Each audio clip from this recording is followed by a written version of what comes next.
தம்பி இன்னும் எத்தனை நாளைக்கு தாண்டா நான் ஒரு வெஜிடேரியன் என்னால் ஒரு நல்ல டிரான்ஸ்ஃபர்மேஷன்லாம் பண்ண முடியாதுன்னு கதை கொடுக்க போகிறேன். இங்கே பாரு, உனக்காகவே ஒரு வெஜிடேரியன் ஃபேட் லாஸ் டயட்டை ரெடி பண்ணியிருக்கேன். இதோட டோட்டல் எவ்வளோனா, கேலரிஸ் வந்து 1800லேருந்து 1950க்குள்ளே இருக்கும். ப்ரோட்டீன் வந்து 135லேருந்து 145க்குள்ளே இருக்கும். கார்ப்ஸ் வந்து 170லேருந்து 190க்குள்ளே இருக்கும்.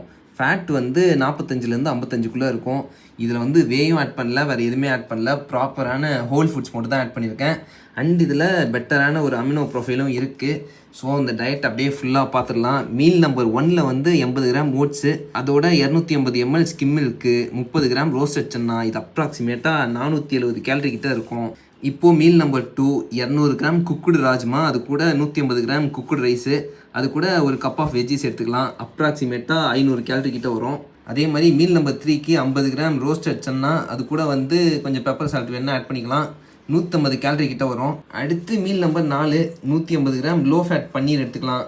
அது கூட கொஞ்சம் 75 கிராம் ட்ரையான சோயா சங்க்ஸு, அதை நீங்கள் குக் பண்ணணும். அடுத்து 300லேருந்து 400 மிக்ஸ்டு வெஜ்ஜிஸு, இது ஒரு பவுலில் போட்டு எடுத்திங்கன்னா 700 கேலரி கிட்ட வரும். ஸோ இது ஒரு பக்காவான fat loss vegetarian diet. Follow பண்ணிக்கோங்க.